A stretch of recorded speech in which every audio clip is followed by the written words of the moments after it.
Internet, and welcome to the now 7th in our series of videos. And today it's a biggie. We're learning how to play the blues.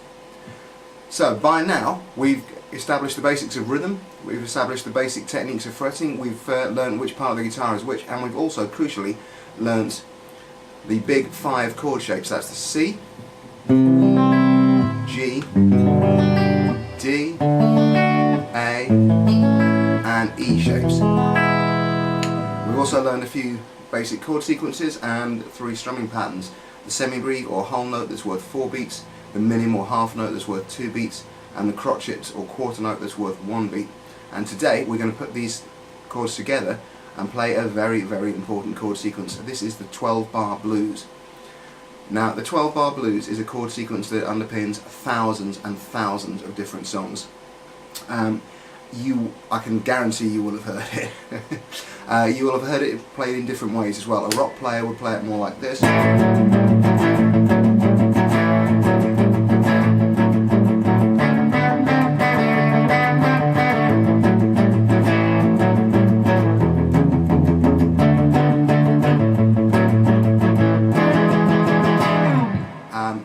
A more jazzy style of playing it would sound a little bit like this.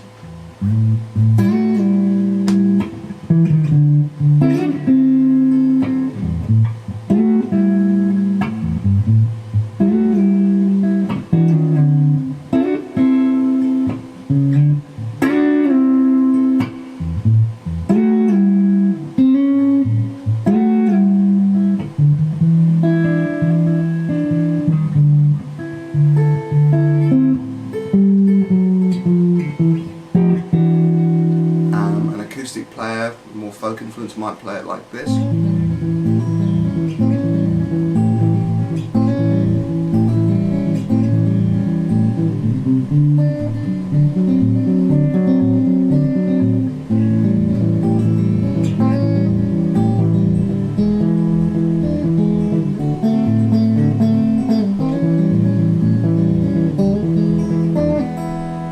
But as you can see, that's just 3 ways of interpreting the same thing, 3 different ways of playing the same chord sequence. Now obviously we're going to be playing at a much more simple level. This is after all the beginner's course, and we're going to learn the 12 bar in 3 different keys. Now I'm going to put the question of what is being in a key to one side for the moment, because we need to take a few more steps before the explanation will make any sense. So park that question and we will return to that, I promise.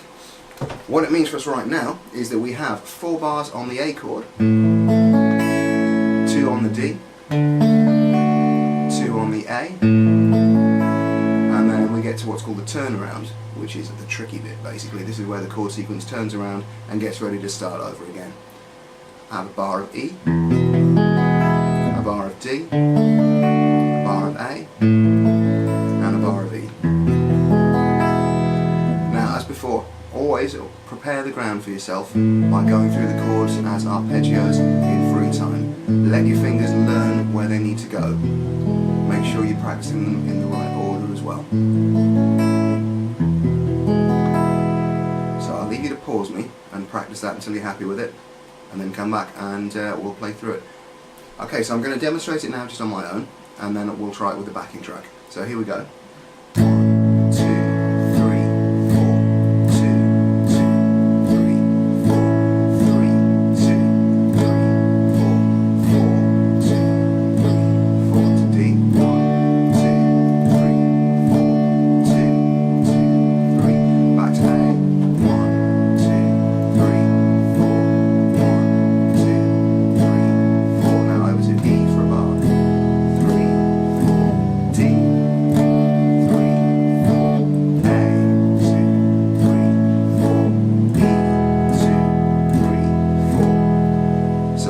I'm using a simple crotchet rhythm. I'm just using basic open chords. We're keeping everything simple, laying the foundations. Right, I'll let you practice that, and then we'll try it with the backing track from, of course, 0 chord guitar. And I've thought ahead this time, and I've actually got it queued up. So when you're ready, here we go.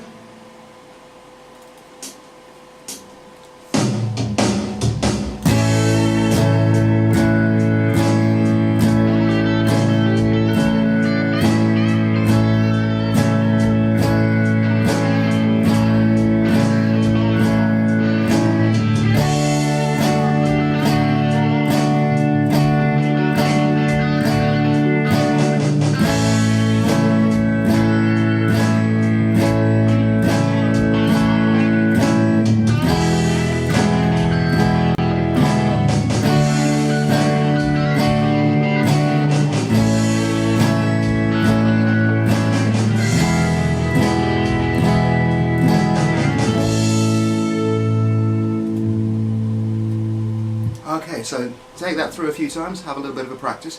When you're happy with that, we'll take a look at it in the key of G. Now for this key we're using the chords of G, C and D, and we're using the same structure. This time I have 4 bars on my G chord, 2 bars on the C, back to 2 bars on the G, and then over to D, C, G, and D. So, as before, pause me, practice those chords until you're happy with them, and assuming that you now are, I'll demonstrate it on my own before adding the backing track. Here we go then. 1, 2, 3, 4, 2, 2, 3, 4, 3, 2, 3, 4, 4, 2, 3, 4, 2, 3, and back to the G. 2, 3, 4, 2, 3, and then a bar of D. 2, 3, 4, C, 2, 3, 4, G, 2, 3, 4, and D, 2, 3, 4. So as you can see, I've used the same structure of one big group of 4 bars, 2 lots of 2, and then 4 lots of 1 apiece. I'm sure there are many knowledgeable people out there who will say, oh yes, there are lots of variations you can do with a blues tune, it's not just those, and they're right. But we've got to start somewhere, so we're starting simple. As we get more advanced and you choose, maybe you want to specialise in blues a little bit more, then we'll look at plenty of other ways and variations that we can put on that simple format. Right, let's try with the track. 3, 4.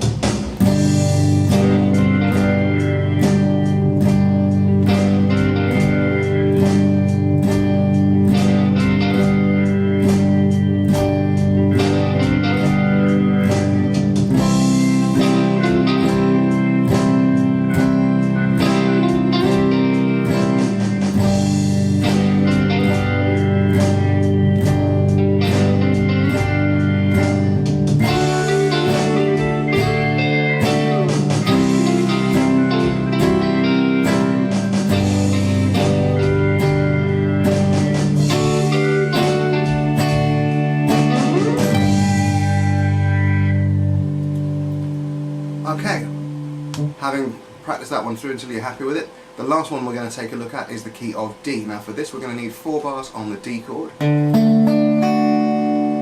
bars on the G, back to 2 bars on the D, and then over to A for a bar, G for a bar,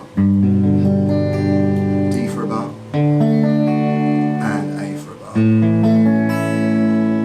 So practice those chords around until you're happy with them. Make sure that your fingers know exactly where they're going.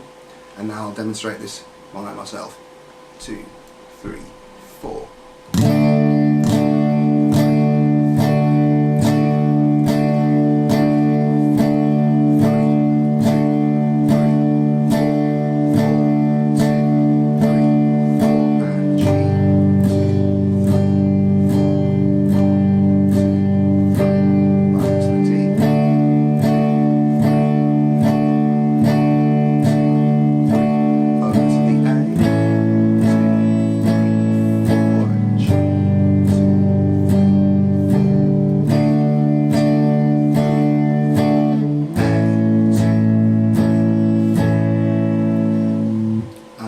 Start slow.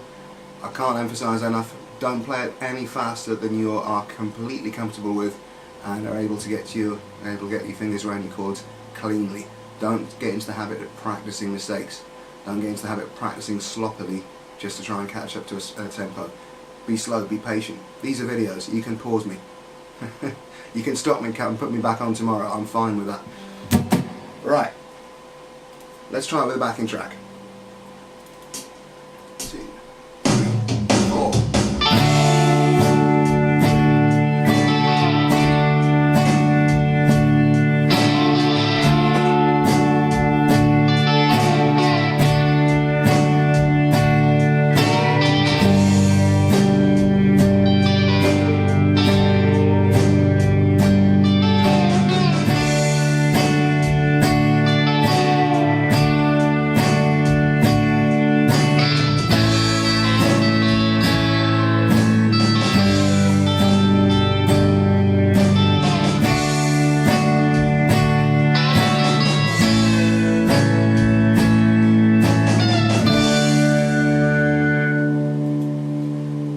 we go, 3 12-bar blues ideas.